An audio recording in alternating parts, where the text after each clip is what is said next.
Annyeonghaseyo, chingos. We are back with another installment of All the Drama with your drama bestie, Jarita. Jobaldakdarimdida. We have been watching Perfect Crown, and honey, it has been good. I got a little too wrapped up in the tea last time, so we had to split episodes 3 and 4 into their own segments. I'll try to control myself today, but no promises. Let's get into it. Last time on Perfect Crown, young King Yoon played hooky and had a glorious afternoon playing games with Hee-ju and the servants. As a reward for winning the final game, he requested a ride in her famous car with wings. Little did anyone know, the car was booby-trapped. We were sent on a terrifying drive through the city at top speeds, all gas, no brakes. In to save the day, using his own car to intercept them and cushion the crash, was our dashing Prince Ian. Episode 5 opens with the car racing through the streets and our determined prince right on its tail. We get close-ups of the pure determination on Ian's face as Hee-ju's absolute terror is flashed. Once again, we see our artfully bloodied prince exiting the car and her look of shock and relief right before the title screen pops up. Perfect Crown. Ding! Then enters the crash out queen mother. She is notified that King Yoon has been in an accident. Debbie Mama herself. She is really bucking them eyes as usual and has become one of my favorite text message stickers because of it. She's notably upset about her son being in an accident, but when she pulls up to the hospital, she has changed outfits. She changed clothes. As a concerned mother myself, that would not be my priority, but I digress. She's yelling at Prime Minister Bae on the steps about this being an assassination attempt, but as usual, he is calm, cool, and collected. Tell her, chill, baby girl. Blessedly, my nephew King Yoon is just bruised, no broken bones. My baby's okay. She goes to him relieved, but then she wants to know, is Grand Prince Ian hurt? She's notably concerned, as usual.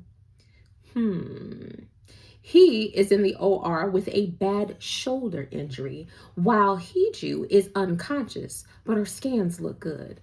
Unfortunately, since her car is the only one of its kind in Korea, the crash is all over the news and social media because, you know, they got CCTV everywhere. They managed, though, to keep Yoon's presence a secret. Thank God for tinted windows. But Debbie Mama overhears who he was in the car with, and she is on a war path. Jung-woo has to stop her from going to confront an unconscious Hee-ju. She tries to get sassy, but it's like the wise thing to do right now is to just calm down. He reminds her that currently the spotlight is on Hee-ju. They think that she did something bad or that she was drunk or on some type of drugs. And if the public finds out that Yoon is in the car, they're going to blame the king. So she hates this, right? She mad, but he's like, and she's like, are you trying to protect that woman? And he's like, I'm trying to protect the crown. Mic drop. That man is smart, fine and smart. Hey, Prime Minister Bae. Anyway, A-Choi and Lady Choi look worried. They're waiting outside the the surgery room to find out how things went with our Grand Prince. The doctor confirms that Ian will make a full recovery, and A-Choi is like, is he gonna be able to sign documents still because we gotta get work done? But he gonna be fine. Meanwhile, Prime Minister Bae is just gazing at an unconscious Hee-ju because, you know, he think he in love. And then he demands increased security for her and to call him as soon as she wakes up as he leaves. Finally, our baby Yoon is walking the hallway alone. My baby by himself. Somebody come get my nephew. Where the security at? Where your mama? He slips into Hee-ju's room, flashes back to her holding his hand during the crash, and slides his little hand into hers. She wakes up and she checks him over for injuries like a good auntie would do. And he apologizes in the cutest way. Me inhale. Then she asks about Prince Ian, and Yoon is like, oh, he's fine. He didn't even yell or cry going into surgery. And she like, what? My man in surgery? So next thing you know, she walking into our handsome prince's room. Wordly, she yells, what were you thinking? And A-Choi is like, girl, chill. He literally just came from up under anesthesia. And she touching the bruises on his face. And then she says, I quote, how could you let your number one asset get damaged? Why is she like this? He a prince, he rich, he tall. His face. he smart? No? Okay. Why is she like this? So A-Choi leaves in disgust because he like, what is wrong with this woman? And he know the prince like her. So he like, your taste is weird. But Ian only wants to know if she is okay. She's got a bandage on her head, so he goes to touch it. She kind of flinches away, but he pulls her back and murmurs, come here. I'm hurt. Like, girl, be still. I'm already hurt. Let me see. The tension, honey. The tension. Ow. So she sits and lets him examine her head. Gwenchana. Gwenchana. He touches her a little too long, so she kind of moves away, fussing that they need to be there to support each other, so he can't go risking his life. We know what it is, girl. You was scared for your man, and that's okay. That's fine. She tells him, don't do that again. And he rejoinders, don't put me in that position again. And she's like, you act like somebody who's head over heels in love. And he just gives her a look. And I'm like, ooh, wait. Then we flash to the idiot brother and sister-in-law. You know they're not my favorite people, but they doing yoga or something. Again, this loser Taegu is not at work. His daddy calls and they freak out because he like, did daddy know I'm not at work? But Daddy Castle want to talk about the news of Hee-ju basically flying through the city and the media reports about it. And of course, stock prices are dropping as a result because, you know, that's how things go. So it's a high-speed scandal. Stock numbers are tanking. And Daddy Castle is like, hey, I need to talk to Hee-ju as soon as she's discharged from the hospital. Not I'm finna go check on my daughter. So Miss Doe tells her this, like, yeah, your dad wants to see you as soon as you're discharged. And she's like, did he ask how it was? And Miss Doe looking at her like, your daddy don't care about you. 5 Lady of the Year, ladies and gentlemen. Daddy Castle, Daddy of the Year. Hee-ju looks disappointed but unsurprised by the fact that her father and family don't seem to care about her. But Miss Doe is always there and 10 toes down for her. However, Miss Doe is concerned about how all this stuff happened. So she grabs a bottle. I got my Stanley. And she's threateningly like, were you drunk? Like she gonna hit her with the bottle. And Hee-ju was like, girl, it was a brake failure. Chill, chill, chill, chill, chill. And Miss Doe was like, well, then let's just release the dash cam footage. Smart.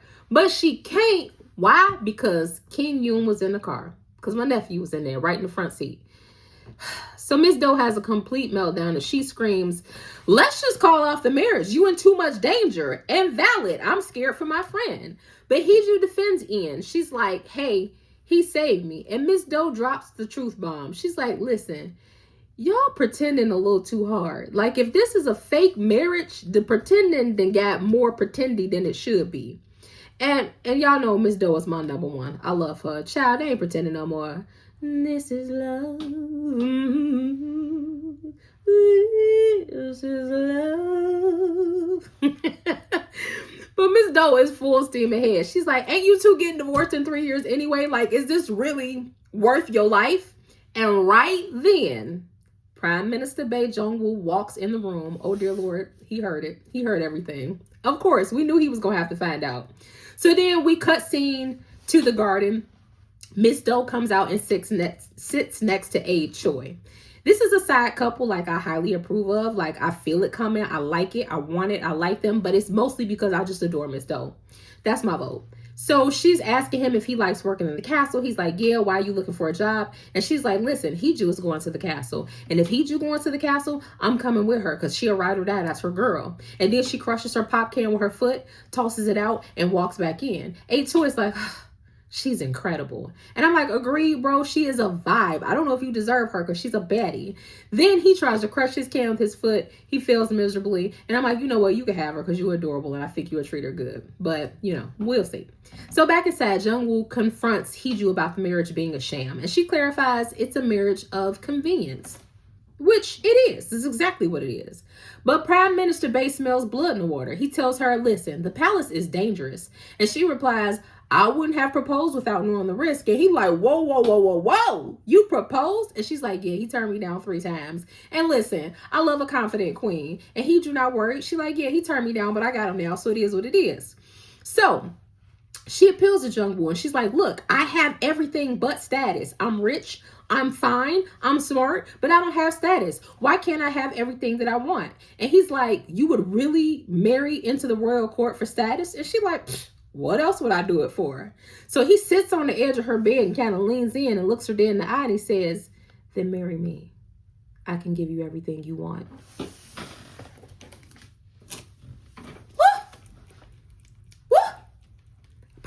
I'm in love. I'm available. All right. Meanwhile, back over elsewhere, Debbie mama decides that Prince Ian went home so King Yoon can go home too. Since if he's out of the spotlight for too long, in her estimation, then people will think the country doesn't need a king. She's a horrible mom. Like, she make me so mad. Like, care about your baby more than the politics, please. So Hee-ju goes to Ian's room to tell him that she's been discharged now that she's awake, but he already gone. He's back at the palace. So Jung-woo comes to visit Ian, and Ian is looking at Jung-woo like he's stinking. Already I clocked it. I'm like, Ian heard y'all talking.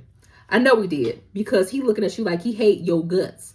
So Hee-ju is calling Ian. He's ignoring her. Miss Doe then drops the bad news. So listen, Ian was standing outside your hospital room earlier when Jung-woo was talking about marry me instead. It all makes sense. Hee-ju starts screaming. It was so funny. She's like screaming in the car, the driver like, girl, yes, your man heard your wannabe man confessing. And to add insult to injury, she goes to Ian's private residence and the servants are bringing her stuff out. Ian said, you got to move out. What? Prince Ian ordered her to go home, girl. So she tries calling him. No answer. Then Steward Kim runs out to demand the steward's whole pay, his identification tag, back. Girl, I cannot. They have a literal like tug of war over the tag. She got it in the bottom of her purse, which I probably would have too. Like, oh, whole pay, let's put it in the purse. She digs it out. They're like, oh. And finally, she lets go, and mother is mad, and I can't blame her, because I would be like, bro, we didn't even have a conversation. Like, what is your problem? But Ian is hurting. He is hurt. He's watching his phone ring. He's flashing back to hearing Hee-ju basically say, why else would I marry him other than to get status? And he knew the deal, but I think the Jung-woo proposal was like an added stab to the heart. Like, this man is trying to take my girl, who I already like, and she's like, it's for status. So finally, Hee-ju texts him and was like, whatever your deal is, let's talk. And I'm like, period. We grown. Let's have a conversation. So the next day, she walks into the palace looking like the baddie that she is, and her little red bottoms. She cute. And she bumps into Debbie Mama, who basically snarls like, I'm glad I'll never have to be your teacher because certain qualities can't be taught. Hee-ju flips her hair and says, pardon? And I'm like, oh my, because I'll square up. Let me handle your lightweight, Hee-ju. I'll go to jail for a little bit. So Hee-ju ends up sitting down with Ian and demands to know why he kicked her out. Debbie Mama, or was it what Jung-woo said? Because she know he heard. And he plays dumb. He's like, listen, the investigation results came back. Somebody tampered with your brakes. And he said, you have enemies everywhere and you don't follow the rules. You are a danger to the crown. Ouch. Ouch. And Hee-ju has a reaction. I would. More? She looks shocked and deeply hurt. And I know he's doing it to protect her life, but ouch, like, just keep it a buck. I'm scared for you. So Hee-ju goes back out. She leaves the palace and she now has to report to see Daddy Castle. Her eyes look dead. Like, IU be acting, okay? Her eyes look like just heartbroken and hurt. I can't do it, but I wish I could. She looks so heartbroken and hurt. And you can tell she feels alone. And her daddy sucks. He's demanding an explanation about what happened with the car. Like, what happened? And she's like, I'll make a statement. He's like, what happened? And she's like, I'll make a statement. And he's like, I heard the prince dumped you. And I'm like, that's what we doing? And he was like, I know he used you to angle for the throne. And she was like, well, I was using him too. Did you see how high our stock prices went up? And he's like, well, they tanked when you got into your little driving fiasco. And she was like, I'll make a statement and they'll go back up again. Listen, daddy, you're not immortal. Next time you want to say something, text. If you want to yell, call. But know that you're not going to live forever. So don't play in my face. And she walks out and I'm like, yes, kick rocks. Taegu, Daeyoung, Daddy Castle, kick all the rocks. Meanwhile, A. Choi is riding Ian's bumper about breaking up with Hee-ju. He like, why would you do that? Why you do her so dirty? She went through all this stuff.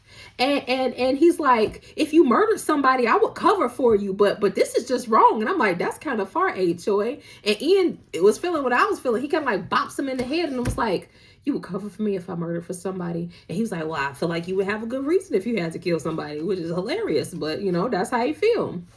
So Ian finally admits the truth that he was scared for her life. Cue tragic backstory. Violins. May 2005. A young Ian is on the phone with his Oma the Queen. She's in the car ahead of him, and the classic K-drama white truck of doom comes out of nowhere and smashes into her car right before his eyes. The trauma runs deep, y'all. He blames himself because they were on their way home, but he was like, hey, me and my brother would love some chicken. And I'm like, I've done that before. We want some chicken. They were in separate cars because they royalty. He was in the car behind her. She was in the car in front. So they turned to get some chicken and boom, classic K-drama white truck took her out. And A-Choi know he having a little flashy flash. And he like, hey, it's not your fault. But the trauma's so loud, he can't hear it. He can't hear it. So then we see our sweet Prince Ian having a nightmare. The night that his mama died in the car. And we see him looking into the car of his bloody mom after the crash. Who let him go over there and see that? Lady Choi was in the car with him. You let him go over there and see his mama all jacked up? So we see child him looking at his mom dead in the car and just crying. And then we see him reliving the accident, and it flashes between adult Ian and child Ian, adult Ian and child Ian, and just them crying over his mom. And director Nim, this was masterfully done, director Nim. Like, oh, it was heartrending. I felt it. It was so tragic to see. He wakes up in a cold sweat and the room is like hazy and dreamlike. Again, y'all did y'all thing, production team. And then he flashes to Hee-ju in the speeding car and how he had to stop it to make sure she wasn't harmed. He seems to think that had he not asked his mom for chicken that night, she would have lived. But they was going to kill her anyway. So essentially, he broke up with Hee-ju fearing the same thing that happened to his mom would happen to her. And I'm like, that's actually very sweet. But it turns out that he had a little help pushing him in that direction. When Jung-woo met with him the previous day, he was basically told Ian, like, listen, if you care about Hee-ju and you want to keep her safe, get as far away from her as possible. So, as a result of all this thinking that he has done in his mind without talking to his woman, he's like, okay, I want to extend a gesture of goodwill to Hee-ju. So back in the inner court, Debbie Mama is preparing this highly exclusive ladies' luncheon. And a servant notes that she makes it harder for people to get in every year. To which Debbie Mama says, it makes the despair of the uninvited deeper and the excitement of the invited higher. Diabolical. Which we automatically know this means that Hee-ju's about to get an invite to this as a sign of goodwill, right? Meanwhile, Jung-woo, our prime minister babe with the chiseled jaw, is looking at the same list across town, and he notes that the one thing you can't buy is status. Sucks. Hee-ju at our office is actively trying to figure out a way to connect with somebody on the list, because if you get invited to this luncheon, you are in a position of power. It means you have connection to the royal family and other people with money. So that could really boost your business. In fact, Daddy Castle has been trying to get an invite to this for years to no avail. He'd been brown-nosing and kissing butt for years to get in and could not. And she over here trying to figure it out. Then in walks A-Choi, as I thought. And he's like, hey, you invited, girl. So mother fakes excitement. Only royals could get in. Only people with status can. How am I on the list? And he's like, oh, well, blah, blah, blah, blah, blah. And, wants to let you know that you weren't being penalized for the breakup. And look, I got you a dangle robe as a parting gift. And you're getting invited to the party. And she's pissed and she refuses. And I'm not mad. So we find out in a flashback that Debbie Mama agreed to invite Hee-ju if Ian broke all ties with her for good. She in love with this man. He went through all that, and now Hee-ju was like, I ain't going. So then we get a montage of A-Choi and Miss Do trying to convince her to go to the luncheon. And she's like, no. At one point, she's like, Ani, no. So Ian across town is like, Hee-ju is being stupid. Like, this is a big opportunity. And A-Choi is like, let it go. You broke it off with her. Now you being lame. And I'm like, yeah, chincha. So during this, Miss Do is also investigating the guy who tampered with Hee-ju's brakes with no leads. Until Hee-ju says, hey, at some point the guy had to leave the shop and go get a snack or something. Check the CCTV at the nearby stores. Because our mother is a smart cookie. So Ian is sick of the back and forth and trying to convince Hee-ju via the assistants and the aides. So he summons her to his residence to convince her to go. He does it by sending her the same text message that she essentially sent him when he broke it off with her without saying nothing.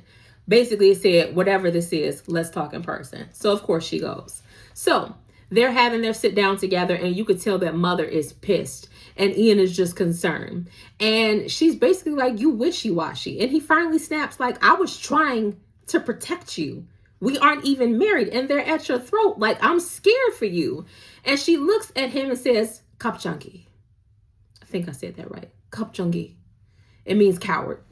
And I'm like, oop, not coward. So she hops up, grabs a bow and arrow off his wall. Remember, they're both archery experts. And says, I'll be the attacker. You be the protector. She tries to shoot one of his cats. He snatches the bow out of her hand, accidentally cutting his hand on the string. He legit yells at her like, what is wrong with you? And I was like, oh, he yelled. It's kind of hot. So Hee-ju grabs his bleeding hand and then like ties it up. She has this cute hair scarf in and ties his hand up with it. And she drops absolute bars. This is how you protect the one you love.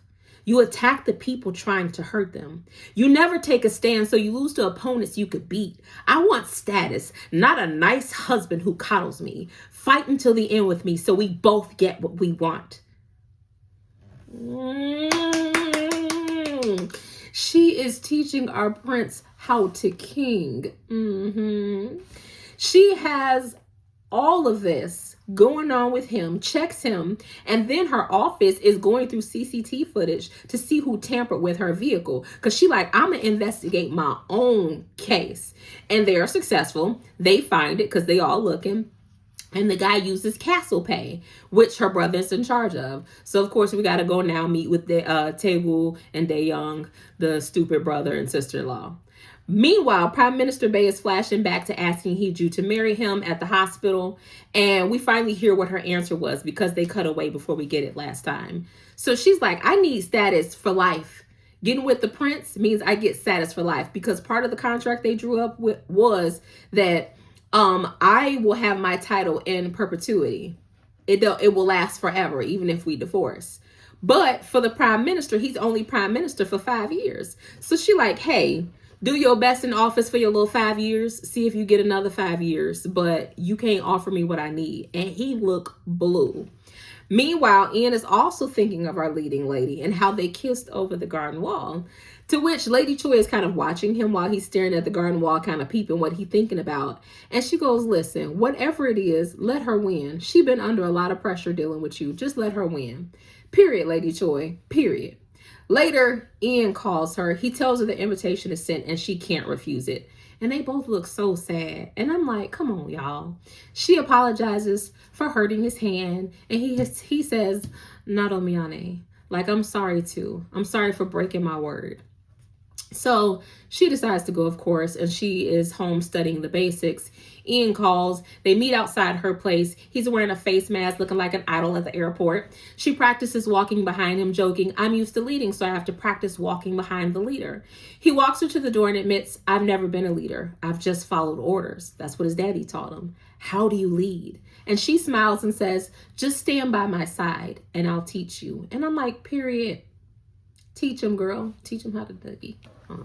The next day at the luncheon, the noble ladies are talking trash about Hee-ju and her being invited to the luncheon. Like somehow it is marring, how elevated the luncheon is. And the queen walks in unbeknownst to them and clocks them for gossiping like, oh, I would have came late if I had known I was interrupting y'all being petty. She don't care about Hee-ju. She just care about them talking trash at her luncheon. But then in late struts Hee-ju looking amazing. Now remember, she's supposed to be in traditional gear. Instead, she wears a sharp, modern white power suit instead of their traditional wear.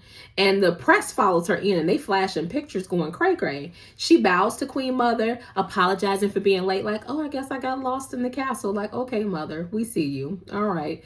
And the queen is like, oh, where your dangle robe at? And she's like, oh, I thought it was just a suggestion, not a requirement. And I'm like, The queen can't say nothing because all the press is there. All these ladies are there. So she just got to eat it and look gracious. And I'm like, So next thing, they're walking through the castle grounds, the queen and all of the ladies from the luncheon. The sycophants are surrounding the queen in her face, complimenting her. Your garden is beautiful, this and that. The queen glances back and peeps that Hee-ju looking hot and tired and fanning. And she's like, oh, we'll keep walking. And I'm like, ooh, you annoying. So suddenly all the women start whispering and kind of giggling behind their hands. This is the wrong era, fam, but this is fun. So everybody is gagged because up walks Prince Ian, and the camera does him justice. It zooms, it gives him a runway. He comes across the bridge. He looking broad-shouldered, the angular cheekbones and the jawline, and he struts across, and it's something about the way they walk, baby. It's power. And Hee-ju looks up. Debbie Mama is gagged, and he walks straight to Hee-ju and says, teach me everything you know, now that I'm by your side. She smiles and slips her arm into his, and they walk past the ladies, because you ain't got to walk him back when you with the grand prince. And he walks all the way to the front, and everybody got to start bowing. Boom! She wanted status, you got it. Debbie Mama looks stricken as Ian's voiceover echoes Hee-ju's words. Never compromise. Face your battles head on. Fight them to the end. And that is episode 5. Then we get a little epilogue where they flash back to a young Ian. And it's apparent that Ian has loved her since their school days. He's watching her at the archery range. And he awkwardly tries to compliment her as she's leaving. He was kind of watching her for a while, unbeknownst to her. And she you making fun of me? And he's like, no. And she oh, okay, sorry then. And then she stops, turns around, bows, and heads out. Then Jung-woo pops up, and Ian how long you been here? He's like, the whole time you've been stalking her and staring. And he's like, oh. And he was like, do you know her well? And he was like, yeah, we live in the same dorm. And he was like, she cute. Jung-woo is basically like, she cute. And Ian agrees. He's like, very cute. And they look at each other, and I'm like, oh, the rivalry been on since day 1, baby. And that's episode 5. Now for 6. All right, we're on to episode 6. It begins with the courtyard lit up for the grand ball. Ian is outside the door of his rooms looking flustered and nervous, yelling, Sung Hee-ju, are you ready?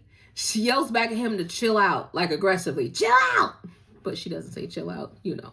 So Lady Choi knows that Ian is usually very laid back, meaning Hee-ju is the only one who brings out this impatient side of him, which is really cute. So he's yelling and yelling for her to hurry up because apparently he's been waiting for a while. A Choi is like, is she in there making a dress? And Ian is like, I don't know, she might be in there making 3 dresses. Meanwhile, baby Yoon is being dressed. His maid mentions Debbie Mama said he didn't have to attend, but Yoon smiles brightly. My uncle insisted. Oh, what is Ian up to? Take a minute to admire my TT baby. That's Yoon. He's so cute. At the ball, Debbie Mama enters on the arm of Prime Minister Bae. She summoned him to escort her in. I guess she needed a man. So she looking all haughty, and then Prince Ian is announced, and he walks in with Hee-ju, and suddenly we're watching a Korean Cinderella because they look gorgeous. Heads are turning. Debbie Mama smiles smugly, thinking this public appearance is just Ian's memorable parting gift to her since they're breaking up. Ian and Hee-ju hit the dance floor. They look beautiful together, whispering about how they both hated dance lessons growing up. It was cute. They're waltzing. He pulls her closer. Everyone is watching. Look only at me, as if we're hopelessly in love. And I'm like, that ain't hard. She replies, you're right, but this won't be enough. He smirks. Ada, I know. The song finishes, the crowd claps, and suddenly Ian gets on one knee, baby. Yes, girl, yes. Debbie Mama is having a medical emergency. I just know it. He pulls out a ring and the crowd gasps. It is the late Queen's ring. He looks up at her, flawless face and all, and says, I know that, I'm a bit stiff and you are lively, but will you do me the pleasure of being my wife? I'm editing, right? Fireworks go off. Hee-ju nods. He slips it on her finger. It's a gorgeous little cushion cut, aquamarine vibe. Take notes, future husband. Though as a side note, They did my girl dirty with those press-on nails. Why they do her like that? I know that you can have press-on nails on and they could look like real joints. And then press-on nails look like they finna pop off at any moment. Don't play in mother face like that no more. Y'all knew y'all was doing a close-up with this ring saying y'all could have put them nails on better. Anyway, Ian turns to the balcony where King Yoon is now sitting. Everybody's looking up. And he asks the king to bless the marriage. This is why he invited my baby boy. Debbie mama is like, no, say no. But Yoon looks down and smiles. He has the cutest smile. TT baby is so cute. And he says, you have my royal blessing. And he congratulates them both. Oh, I love Yoon.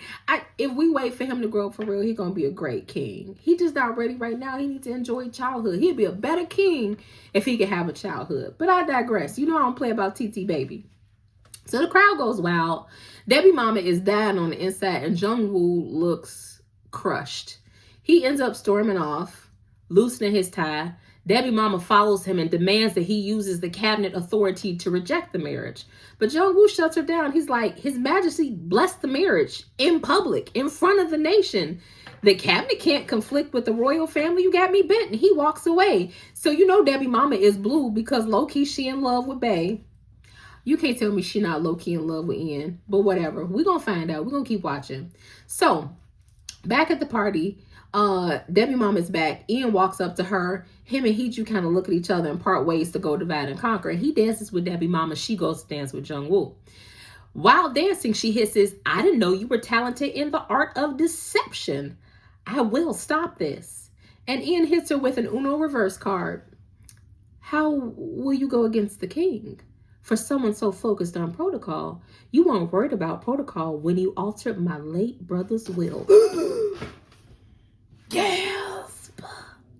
Recall that the late king wanted to abdicate to Ian. He'd filled out the paperwork to abdicate to Ian. She snatched it out of his hand, ripped it up, and then the man died in the fire.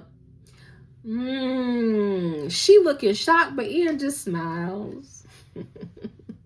Stinking hell. People are watching, Queen Mother. You should smile. Get up. So Hee-ju, she is dancing with Jung-woo with ring on display. She'd already come up to him. Oppa, wanna dance? Oppa. He accepts, they dance. We're flashing back to their high school days when Hee-ju got locked in the elevator by some classmates before a major test. And Jung-woo had to literally pry it open with his hands, help her out, and then they ran down the hallway hand in hand to go and let the teachers know what happened because they would believe him over her because he has status, right? So back in the present, she's pouting. What will I do if you aren't on my side? Mother is not playing fair, and I endorse her shenanigans. So in a smoothly choreographed move, they switch partners for a minute, Ian and Jung-woo, and then they switch back. And Jung-woo and Ian are talking to the ladies. Jung-woo asks Hee-ju to promise never to lie to him again, like she did about the contract, promising he'll always protect her if she stays honest. She agrees. The dance ends, and Ian and Hee-ju are finally left to go off alone by themselves. So she offers to give back the ring, the national treasure, back after they get divorced. And Ian tells her keep it. And Hee-ju muses, you must have been your mother's favorite son to get this. She wore it all the time. I remember seeing it for the first time as a little girl. It would be all over TV. And Ian's face darkens and he says, my father was furious. He never wanted me to have anything. Oof. Trauma. Daddy issues. Hee-ju softens because if anybody understands daddy issues, it's Hee-ju. And she's like, fathers are like that. Everything slows down. Soft music plays. Ian reaches out to caress her face, tucking her hair back. She kind of but the chemistry is chemistry. I think she gets a little flummoxed every time he touch her. And I'm like, girl, let it happen. Let it happen. But that's just me. So later, Taegu and his wife, Dae-young, the brother and his jacked up wife, they visit Hee-ju, and she checks them fast. Did you find the mechanic who tampered with my car or not? Taegu drops a bomb. The guy ended up dead. He had no family, no friends, and he ended up dead. Hee-ju drops her head, and then they try to comfort her, and she pops up like a storm, and she's hitting the chair.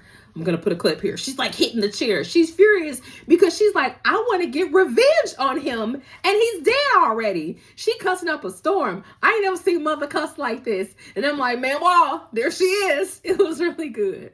So then we cut to Lord Ip. He is meeting with Debbie Mama. He wants to petition the king to rescind the blessing, but she refuses. Because she basically like, if people think they could change the king's mind easily, then what good is his word in the first place? And I agree with her. Like, that makes sense. She reveals, though, that Ian knows about the altered will. And then we flash back to the night the king died, where Debbie Mama literally told her dying husband, you know, you abdicating, it would be better if you were dead. I'd rather you die. Right? So she wants to protect her son's position. And Lord Ip is like, well, does Ian have proof back in the present? And she notes that the mysterious palace fire reduced everything to ash. I told y'all I don't trust these two. They are not on the up and up. They are not good people. So she's like, we'll use Hee-ju as Ian's weakness. You better leave mother alone. You better leave her alone. Meanwhile, back at the ranch, Daddy Castle tells Taegu and Dae-young to use their connections to back Hee-ju up. So Daddy Castle wants Dae-young to go and talk to her estranged parents because he wants her to have some support in the castle. He tells them we need at least one person in the palace that your sister can count on. It's the first caring thing he has ever said, and I'm surprised. And so is Dae-young. She confused like, Taegu, I thought your daddy didn't like your sister. And he was like, my daddy hate my sister, but he hate people who pick on her more. And I'm like, okay, weirdo. So Taegu ends up finding the guy who tampered with her car. And I told you he was dead. They didn't talk to her about that. So we flash back to the night of the ball, right? And he decides Ian decides that she should move back to his private residence. So we get clips of the servants like hugging her and welcoming her back. Miss Doe also decides to move in because Ian shares that there is a spy for Debbie Mama living there. And as we know, that's Durham. I can't remember her name, but it's a little mousy girl who's unpacking her stuff. So we found out she lives there and she's spying. It's the one who's been spying since episode 1. And they're like, and HO is like, why don't you kick her out? And Miss Doe being smart is like, because they would just replace her with somebody else. It's always going to be a spy in there. So Miss Doe will be there to kind of help protect our girl Hee-ju. So the next day, after moving back into her spot, Hee-ju arrives at the castle for wedding planning. She runs into Jung-woo on the steps. She gives him a massive smile. Oppa! She is always too happy to see him, to the point where if I was Ian, I would feel away too. You cheesing too hard. But also if I saw him, I would be cheesing hard too. Oppa! Inside his office, Prince Ian is posing on the couch with a book, looking like a total model when he hears that Hee-ju is there. But when Lady Choi announces that not only is Hee-ju there, but Prime Minister is there, he puts down his book he was posing with and it's like, he not pleased. He was like, did y'all come together? And he like radiating pure jealousy at this point. So Jung-woo is like, no, we was in separate cars, but a royal wedding is a state affair. It's gonna, generate massive tourism and revenue. So Hee-ju is like, well, how much does a royal wedding like this cost? Because he basically tells her that the revenue we get from the royal wedding is more than what it costs to put on the wedding. So she was like, well, how much? He leans over and whispers in her ear, and Ian almost chokes because he like, why you in her ear? But then Hee-ju chokes when she hears the number, and I'm like, share the tea, because how much was it? So Ian jumps up to help, but Jung-woo is faster because they're sitting right next to each other again, just like at dinner. And he hovering with his handkerchief. Genshana? Did you burn your tongue? And Ian just sits back down in utter disbelief, like, no, he not all up on my woman. So he finally snaps at Jung-woo. He's like, Prime Minister, Hee-ju will be my wife soon, so you're going to have to be careful how you act. Like, back up. Back the truck up. Okay, beep. Beep. Jung-woo smirks. No need to fake it in front of me. I know it's just contractual. I've got your backs into the divorce, he says. Ooh, Ian looks betrayed. Why did you tell this dude of all people Hee-ju? Now you know. So after Jung-woo leaves, Ian is mad and he digs into her for trusting the prime minister so easily. And Hee-ju defends him. She's like, he's been on my side since we were kids. And we've seen the flashbacks he has. You backed out on me before. You wishy-washy. You're fickle. And he is deeply offended by that fickle word. And he's like, fine. Let's draw up a formal contract. You want a contract? Let's draw a contract if you don't think you can trust me. So then we get a hilarious scene of them talking aggressively about drafting their divorce terms. They writing on paper and they keep balling up pieces and drafting it. And I'm like, just kiss already. Is it just me? Okay. So they're going back and forth. This is where she negotiates that she'll have her crown in perpetuity. We don't get enough perpetuity these days. So suddenly Debbie Mama is announced. She didn't came up there, and they panic and they shoving the fake contracts into the most terrible hiding space because it's still on the table. Ian stands, Hee-ju stands, and he quickly grabs her hand. Debbie Mama walks in, and her eyes zero in on that handhold. And I'm like, how long have you been in love with your brother-in-law, ma'am? For how many years? Was it before you married your husband? Before you got pregnant with his nephew? I've got questions. I don't know if they'll be answered anytime soon. Anyway, they join hands. She looks jealous. Y'all can't tell me she ain't got a thing for him, but she invites them to a family dinner. Girl, we not family? Your husband dead. I ain't related to you no more. So at dinner, Debbie Mom starts throwing subtle daggers. Like they eat it first and they're drinking. She's offering like Hee-ju like strong liquor and Ian trying to get her not to drink. And then Debbie Mom like, oh, can you not hold your liquor? And she was like, actually, I'm very good at it. Shamefully so. So anyway, they're drinking and laughing at first. And then we get to the crux of what she's trying to get to. She throwing shade at Ian, talking about what would your late father think of you marrying common trash? Essentially, positioning yourself to steal your nephew's throne. Will you get rid of your nephew like you did your brother? She whispers. And I'm like, I'm pretty sure you got rid of your husband. Masterful camera work as it flips between their two faces. It's like Hee-ju not in the room because those two, the tension, the way they go back and forth is crazy. He looks pained. She looks taunting. She basically is talking about how dad used to change his name because she didn't want him to be a usurper, wanted him to know his place. And Hee-ju eventually is like, I've had enough. I've had enough of my man being abused. She stands up, she grabs Ian's hand. She's like, we must go. The castle gates are closing soon. So outside of the room, after Debbie Mama looking pissed that her little tirade got interrupted, Hee-ju stops in the hallway and she's like, be glad we're not married yet because I would have her right in the face, and I'm with her. But Ian is quickly covering her mouth before she can finish, and she fighting out his grip like, listen, don't touch me right now. I'm angry. And she's like, look, hold on a bit, because once we get married, I'm gonna take care of you. And I'm like, girl, you so sweet. And he looks at her like, girl, slow honeymoon. He looks at her like he in love with her, and like, period. He tells her, look, get me out of here. I'm not sleeping in this palace tonight. So they out driving, and he's enjoying like a rare moment of freedom behind the wheel because the one thing he can do is drive. He says it feels like flying. So Hee-ju is like, I'll show you what feels like flying. Let's go. So she takes him to, oh my gosh, to a boat deck, right? To a beautiful lot, a beautiful yacht. I can't talk. I'm getting too excited. To a beautiful yacht. So it's a beautiful yacht. She claps. The deck lights up and it's all of these yachts, but hers has like all these nice lights on it.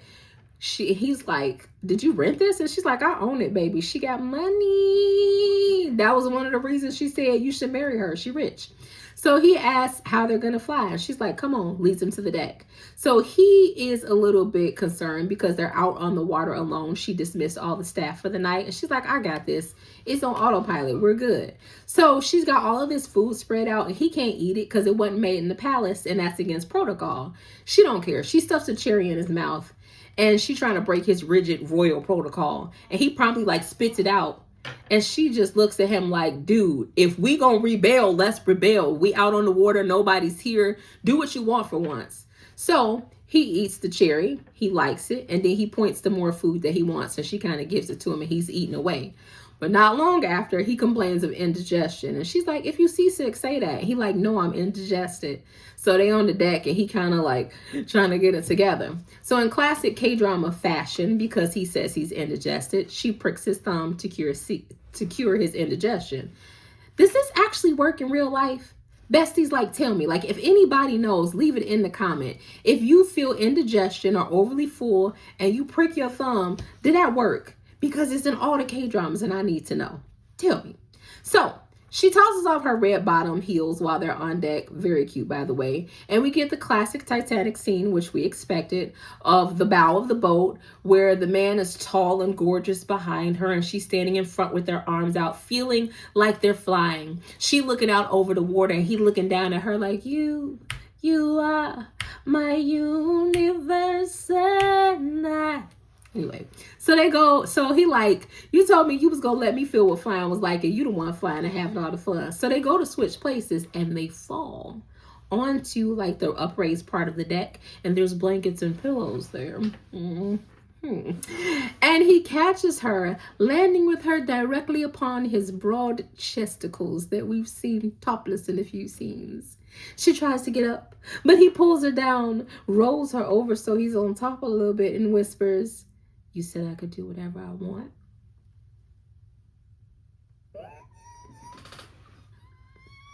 And girl, now we kissing for what felt like hours. They was kissing for a long time. They were kissing for a long time.